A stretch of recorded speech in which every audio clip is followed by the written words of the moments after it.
We read news every day. News that's informative, but rarely encouraging. The InterMountain Christian newspaper aims to change that. They present the news you need to know, from what's going on in your community to your world, with encouraging words, motivation, and the resources you need to make positive changes in your life. What is your local government doing that you need to know about? What's happening in your community you need to be a part of? Whether it's a story from your neighborhood, a national story, or an encouraging word, you'll find biblical issues of everyday life in the InterMountain Christian newspaper. InterMountain Christian News is produced and supported by the work and donations of individuals and churches. You'll find it at churches, Christian bookstores, by subscription, and online at IMCNH10022014 JerryJenkins. To find out more about supporting this local resource, go online at IMCNews.org or call InterMountain Christian News in Boise, Idaho at 208-703-8688.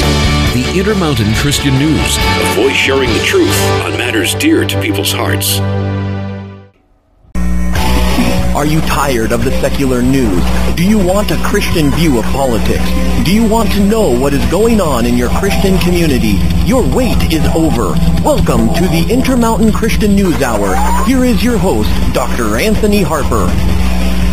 I'm Dr. Anthony Harper here with InterMountain Christian News Hour, making a difference, giving Christians opportunity to share commentary and a lot more. And we've got a lot of hot issues to deal with. And this weekend is the release of The Left Behind, this new movie. And I've got my good friend, Mr. Jerry Jenkins, the co-author of the Left Behind book series. Thank you, Mr. Jenkins, for joining me today. You're welcome. Happy to be with you. Yes, you've got a busy schedule here with the movie release coming up this weekend in theaters nationwide. Is this movie also going to be shown in other parts of the world? That's what they tell me. I looked online. It looks like it's in just a couple of other countries right now, but I think with Nick Cage attached, it should be all over the world, and I'm not sure what the timing is on that, but for sure it'll be on DVD internationally. Okay. Now, I know that there have been previous Left Behind movies, and you've had a lot of books, a lot of Left Behind books. What led up to this, to the remake of this movie with Nicolas Cage? Well, I think that the people that we sold the movie rights to, Cloud 10 Pictures, originally made 3 videos back in the early 2000s. Yes. And they were fairly low budget. They released to theaters on a limited basis and then went to video. And they did pretty well because they were pretty popular with the Christian market, but they really never did much in the secular market and were not really taken seriously. I think because they were low budget and didn't have the big production values that they have today. And Paul Lalonde, one of the 2 brothers that was involved in that company, had always felt that if they could get the budget and get a big star attached, that they could really do justice to the story. And when I heard, it seems to me it was 18 months ago, maybe 2 years ago, that there was a chance they could get Nick Cage, I just thought, this is a fantastic opportunity. And when they did land him, I could hardly believe it. I mean, I thought this was going to be great. And they were able to get Jordan Sparks, the girl that had won American Idol a few years ago, and then the big kid from Blindside, then Chad Michael Murray to play Buck. There's a newcomer that plays Chloe, but she, even though she was brand new and had just turned 20, as I understand it, when they started to roll camera, she's going to be a superstar. I mean, I think she just about carries the picture. Nick Cage is incredible in it, but she's just stunning. And so they were able to surround him with good people. Leah Thompson plays Irene, his wife, and so there are people you recognize in it, and because of the bigger budget, there's great special effects, and it's just, I just found it stunning, and I'm thrilled with it. I'm looking forward to seeing that. And, I mentioned, to you earlier that, I have this great opportunity to be here in Hollywood, and we're talking about the praying for the media, for movie people, and this is a great time to talk with you because the movie release is coming up. And so there are a lot of Christians here with a small, wonderful group of people here with National Day of Prayer praying for the media, for the movie executives. We'll be meeting with different people in the studios here. But, regarding Nicolas Cage, he is quite the actor, and he has a lot of notoriety. And I had seen a video on YouTube about him talking about his brother, who was a pastor. Yeah, that was a surprise to me. He said his brother Mark is a pastor and was very familiar with the book series. And when he asked him about it, he knew all about it and was encouraging him to do this. Now, a lot of people don't realize that Nick Cage is actually a Coppola. His uncle is Francis Ford Coppola. I didn't know. And he uses, I don't know if Cage is another family name or what, but he decided not to use the famous name because he wanted to make it on his own and has stuck with that. But so he's got quite a heritage in the movie business. But I assume that being Italian, that he was probably raised Catholic and has some exposure to things of the Bible and that type of thing. And when I met him on the set, I visited the Baton Rouge set where they used the airplane from the TV series Lost for the airplane scenes, and much of this movie takes place on the airplane. I got to meet him, and he was very respectful and said he felt honored to be working with my words. I didn't write the film script, but of course it's based on the novel. But I got the impression that he liked the family aspect of the story, and he liked the fact that it was a wholesome picture and that type of thing. So I think it had made an impression on him, and as I say, it's a very emotional part for the Rayford Steele character, and he was very convincing in the role. Well, what is the likelihood of going beyond with more movies? We have 3, as you said, previous Left Behind movies, and there's a lot of content, from your books. So yeah, this only covers the first 2 chapters of the first book, so there's plenty of material, and there's already 2 sequels in pre-production, and much of the cast is already signed on. So there will be at least 2. And it really is all based on the success of this first one, because they're very expensive to do, and they want to do them right. They want to do them at the same level, and so really we just need the Christian community to get behind this and pack those theaters out and get some money in the till so we can do them right. So the possibility would be to go beyond to do this. I don't know, maybe 8 or 9. I don't know how many that are intended as far as movies go, but well, there were 16 books, and when you can do, I don't know how many movies it would take to even do the first book, but you definitely want to get into the world scene, the Antichrist, and then there's 21 judgments that come from heaven. It wouldn't bother me if there were, using the word franchise makes it sound like it's about money, and it's really not. It's about telling the whole story and doing it right. But when you can make movies about Superman and Batman and Spider-Man and Harry Potter and all the other ones that people love the characters, they seem to do the same with Left Behind. So I certainly wouldn't be opposed to seeing this become a franchise like that, where people just keep coming back for more. Now, regarding Nicolas Cage being in this movie, so he's signed on to be for all the future movies for Left Behind as well. He has not yet, and he obviously would be a key to making it work the best. And I think it's just a matter of getting that arranged. He's of course busy with other pictures at this point, but that's our best hope, is to get him signed on for the next ones. But I know that much of the rest of the cast is signed up for those 2. So I'm hopeful that he will. Yes. So we want to encourage people to head out to this movie here and spread the word. And, as far as regarding reaching the non-Christian population, what is the outreach there? I'm assuming some ads in some secular news areas as well. Yeah, I think the biggest draw is just the fact that he's in it, and there has been an awful lot of internet advertising and a lot of television advertising, so people are for sure aware of it. And then the real key is word of mouth this weekend. I mean, there's some previews that open,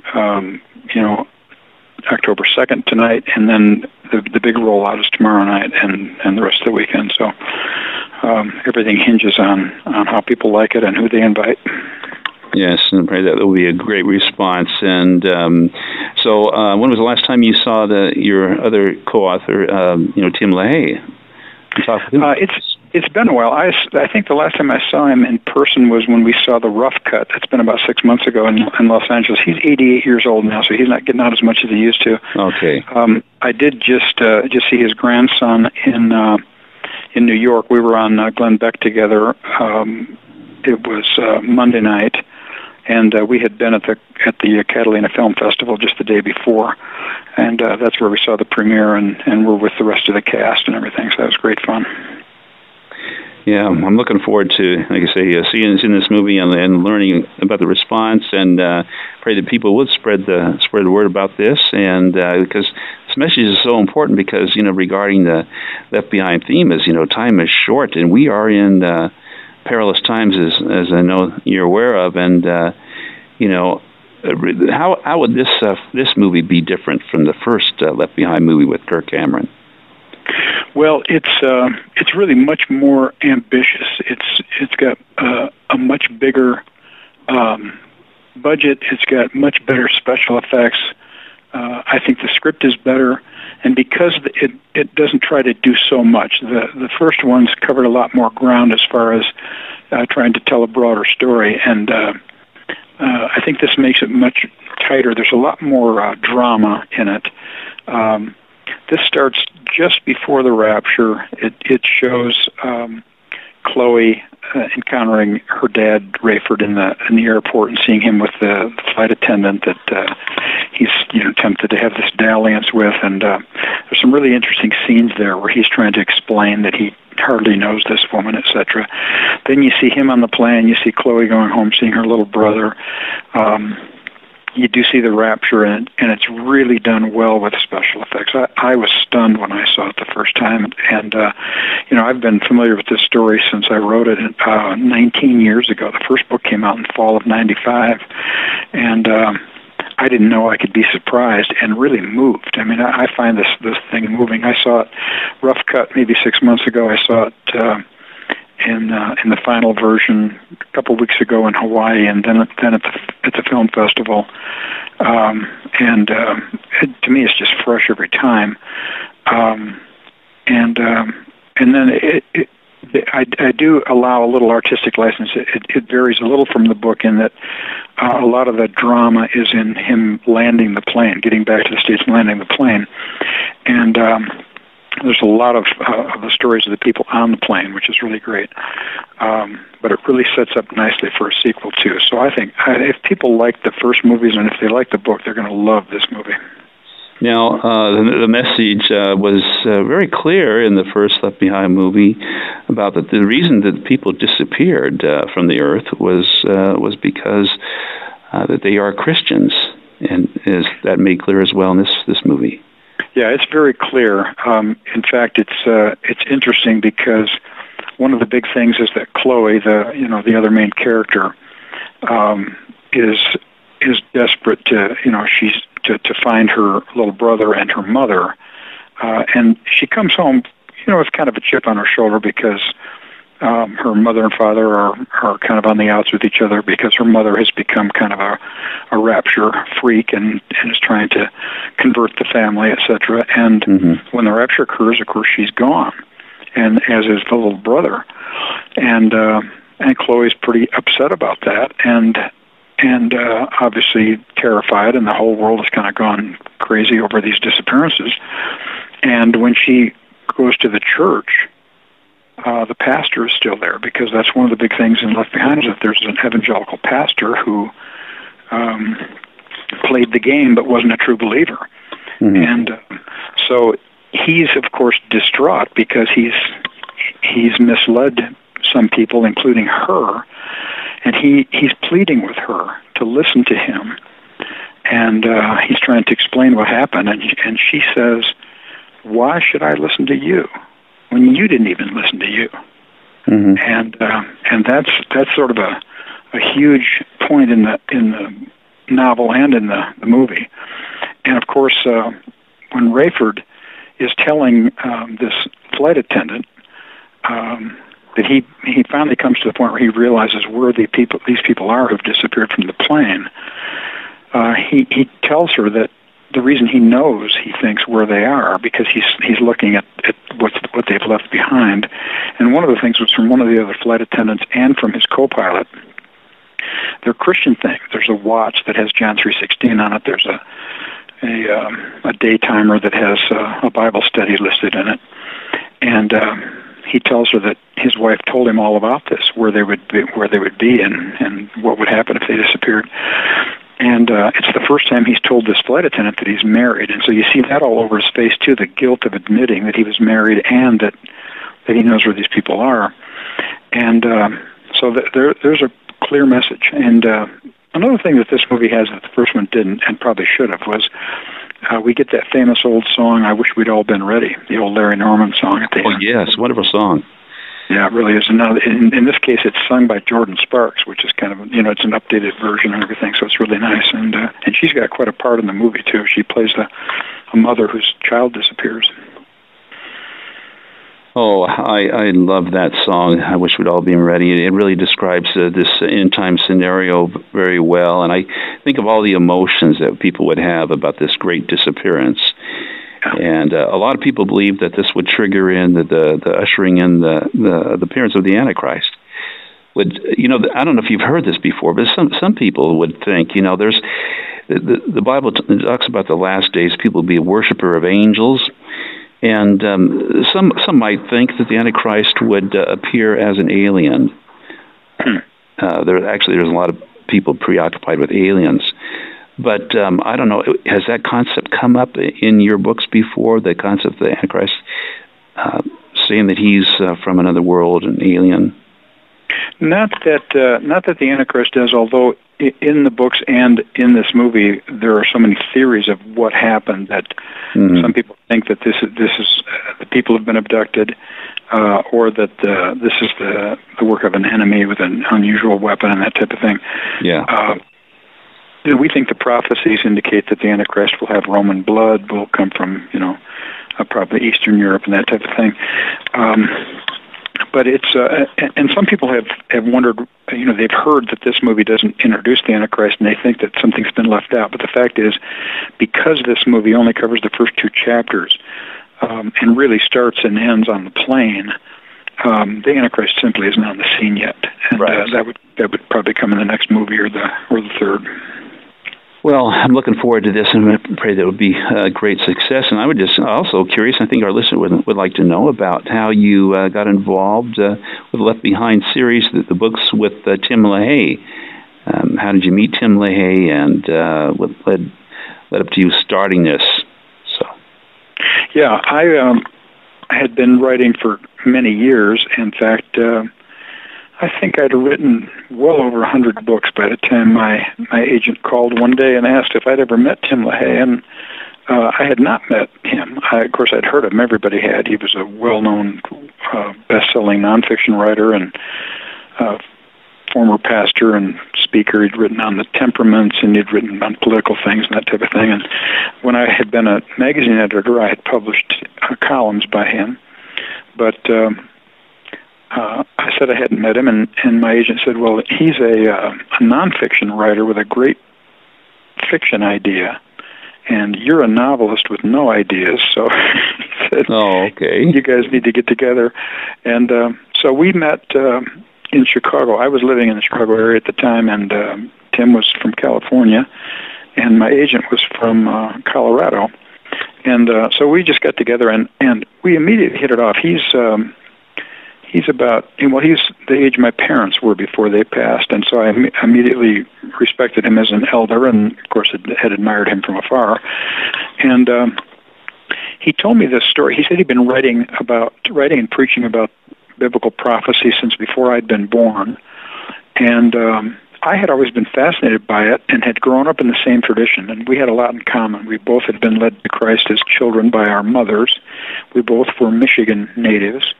And And as I say, I'd been raised in a Bible church, sort of Baptist tradition, the way he had. Now, I'm not a theologian or scholar, although I had gone to Moody Bible Institute, and I still serve there today on their board of trustees. Had worked there and everything, and had been a Christian writer my whole adult life. But I would not have been able to defend my position from a theological or doctrinal standpoint just because I'm not a scholar, but I shared his view, and so we talked about that. But he said he'd been coming back from a prophecy conference on an airplane, and he'd seen a pilot flirting with a flight attendant, and he said the pilot had a wedding ring on, and the flight attendant did not, and he just started speculating, what if the rapture occurred right then, and a bunch of people on the plane disappeared, and the pilot panicked, of course, because that'd be a very frightening thing. But he had a Christian wife at home who'd been telling him about this, and so he knew what happened, and he knew that when he got home, his wife would be gone. And that's all he had, just that germ of an idea. And he had told his agent, I've written nonfiction books about the rapture and the second coming and all that, and they've done okay, but he said, everywhere I look, people are reading novels. He said, do you have a novelist who could take this germ of an idea and make up a story and run with it? And he said, I don't want to try to help write it. I don't know how to write fiction, but I could keep him on track theologically and biblically.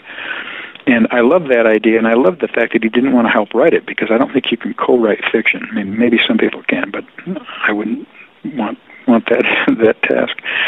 And so I wrote a sample chapter starting with that premise and added the journalist and added, besides a wife, gave them a couple other kids, and the agent shopped that chapter, and we got a bunch of interest in it, and it wound up with Tyndale House. Ironically, after we got a contract, I asked them all if I could put off the writing for a year, which had they known it was going to become the phenomenon it did and go on to sell 65 million copies, that type of thing, they probably would not have allowed this. But I was asked at the last minute to assist Billy Graham with his memoir. Oh. And they all said, you have to do that. And it took a little over a year to do that, and it really informed the writing and informed my writing for years to come. But a lot of people don't realize that we actually put off the Left Behind project for a year before we even started. But that's how I got involved, and it's been a great partnership ever since. Sounds exciting, and so I think maybe a lot of people may have been confused about what percentage of the writing was done by you versus Tim LaHaye. So you're saying that you've just taken his original idea and you've done all the writing for these book series? Yep, that's right. Okay, well that's good to know. I think that helps clarify things a lot, and it's really well done.